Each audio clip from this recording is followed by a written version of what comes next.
नमस्कार दोस्तों। कार्तिक मास के इस पावन महीने में आइए हम कार्तिक मास की ही 5 कहानियों का आनंद लेते हैं। अगर आप हमारे चैनल पर नए हैं तो कृपया इसे सब्सक्राइब कर दीजिए और साथ में बेल आइकन दबा दीजिएगा ताकि आगे आने वाली ऐसी ही ज्ञानवर्धक एवं रोचक जानकारियाँ आपको मिलती रहे। आइए कथा का आनंद लेते हैं। धर्मराज की कहानी। एक बुढ़िया माई थी। वह व्रत नियम का बहुत पालन करती थी। एक दिन भगवान के घर से यमदूत उसे लेने आए। बुढ़िया माई उन यमदूतों के साथ चली गई। आगे गहरी नदी बह रही थी।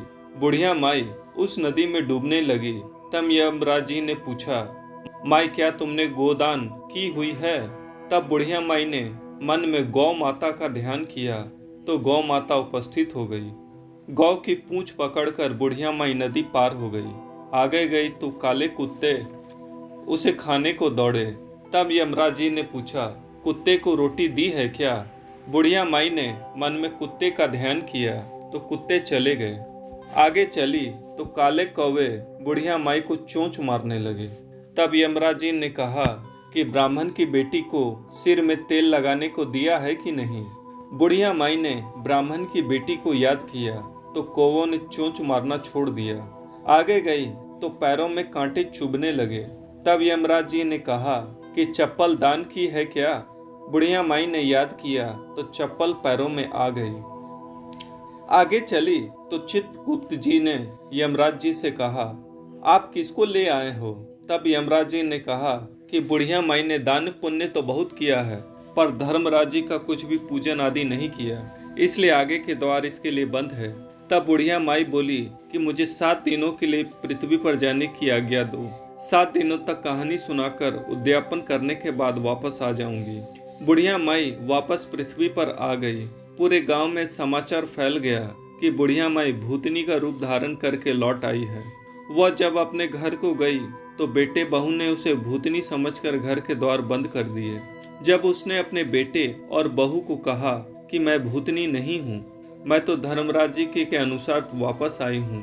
मैं नियमानुसार प्रत्येक दिन धर्मराज जी की कहानी सुनाकर उद्यापन करके वापस परलोक चली जाऊंगी। यह सुनकर बेटे ने उद्यापन पूजा की सभी सामग्री एकत्रित कर दी, लेकिन कहानी का हुंकारा नहीं भरा। तब बुढ़िया माई पड़ोसन के पास गई और कहानी सुनने को कहा। पड़ोसन ने कहानी सुनी और हुंकारा भर दिया। बुढ़िया माई ने 7 दिनों के पश्चात कहानी सुनाकर उद्यापन कर दिया और सभी सामान दान कर दिया। तब धर्मराज जी ने बुढ़िया माई के लिए पृथ्वी पर विमान भेजा। विमान देख सभी ग्रामवासी स्वर्ग जाने को तैयार हो गए। बुढ़िया माई बोली कि मेरी कहानी तो सिर्फ पड़ोसन ने ही सुनी है। तो सभी गांव वालों ने बुढ़िया माई के पांव पकड़ लिए और धर्मराज जी की कहानी सुनाने का आग्रह किया। कहानी सुनने के पश्चात सभी विमान में बैठकर स्वर्ग पहुंचे तो धर्मराज जी ने कहा कि मैंने तो सिर्फ बुढ़िया माई के लिए विमान भेजा था, पर यहाँ तो सभी ग्रामवासी एकत्रित हो गए। तब बुढ़िया माई ने कहा कि मेरी कहानी इन सबों ने सुनी है, इसलिए आधा पुण्य इनको भी दो। तब धर्मराज जी ने सभी ग्रामवासियों को स्वर्ग के वास दिया। सो हे धर्मराज जी महाराज, जैसे बुढ़िया माई को आपने स्वर्ग में वास दिया, वैसे सभी कहने सुनने हुंकारा भरने वालों को स्वर्ग का वास देना। बोलो धर्मराज जी की, यमराज जी की जय। गणेश जी की कथा। एक बुढ़िया माई थी। वह प्रतिदिन मिट्टी के गणेश जी की पूजा करती थी। वह नित्य गणेश जी की मूर्ति बनाती थी और नित्य वह मूर्ति टूट जाती थी। पास में एक सेठ का मकान बन रहा था। वो बोली, पत्थर का एक गणेश बना दो। मिस्त्री बोले, जितनी देर में हम तेरा पत्थर का गणेश गढ़ेंगे उतनी देर में हम अपनी दीवार न छीनेंगे। बुढ़िया बोली, राम करे तुम्हारी दीवार टेढ़ी हो जाए। उसके ऐसा कहने पर दीवार बनी और टेढ़ी हो गई। वो छीने और ढा देवे। इस तरह करते करते शाम हो गई। शाम को सेठ आया। उसने कहा, आज कुछ भी नहीं किया। वो कहने लगे, एक बुढ़िया आई थी। वह कह रही थी, मेरा पत्थर का गणेश गढ़ दो। हमने नहीं गढ़ा। उसने कहा, तुम्हारी दीवार टेढ़ी हो जाए। अब हम जब दीवार बनाते हैं तो वो टेढ़ी हो जाती है। यह सुनकर सेठ ने बुढ़िया बुलवाई। सेठ ने कहा, हम तेरा सोने का गणेश गढ़ा देंगे, हमारी दीवार सीधी कर दो। सेठ ने बुढ़िया को सोने का गणेश गढ़ा दिया। तभी सेठ की दीवार सीधी हो गई। जैसे सेठ की दीवार सीधी की है, हे गणेश, वैसी सबकी करना, कहते सुनते हुंकारा भरते का। विनायक जी की कथा। एक विनायक जी महाराज थे। वह चुटकी में चावल और कुलिया में दूध लिए फिर रहे थे और कह रहे थे, कोई मेरी खीर बना दे। किसी ने उनकी खीर न बनाई। जरा से दूध चावल की भला कैसे खीर बने।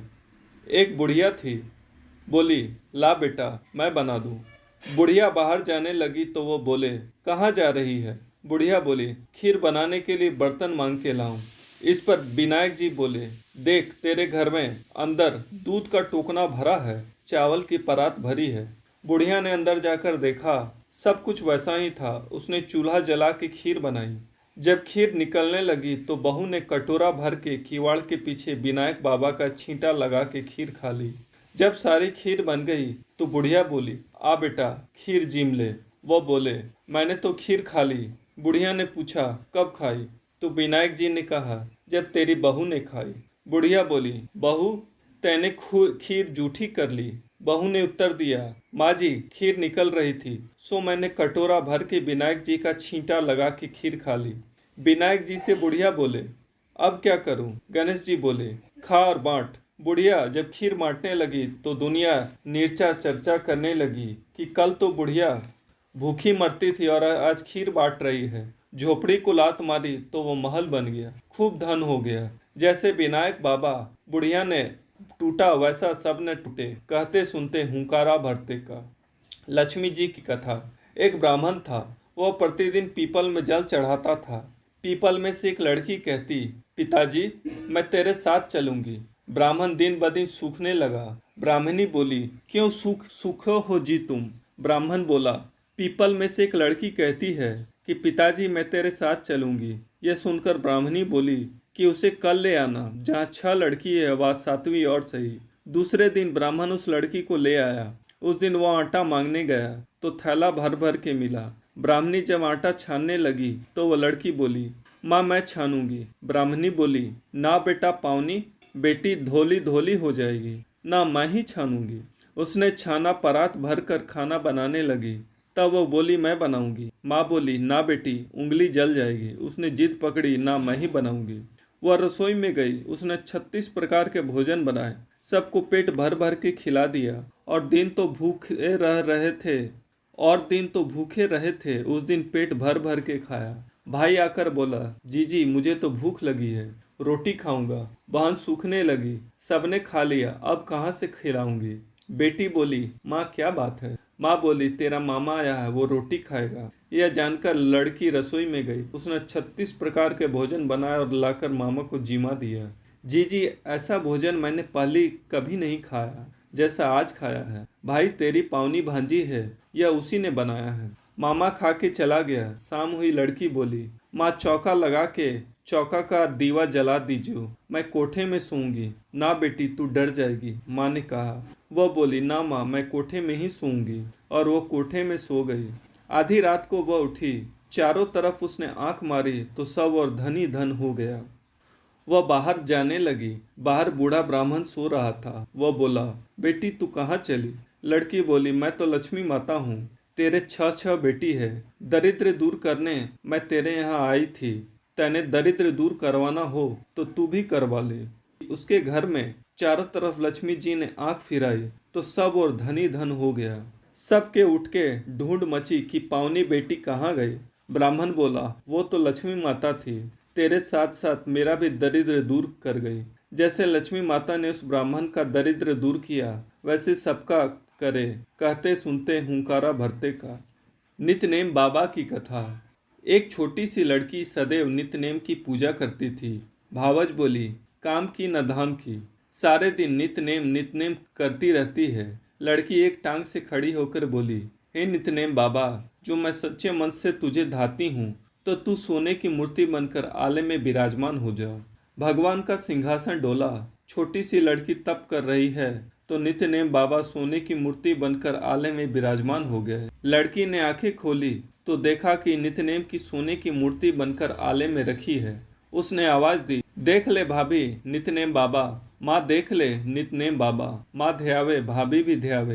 हे नित्यनेम बाबा, जैसे तुमने छोटी लड़की का सत रखा वैसे सबका रखना, कहते सुनते हुंकारा भरते।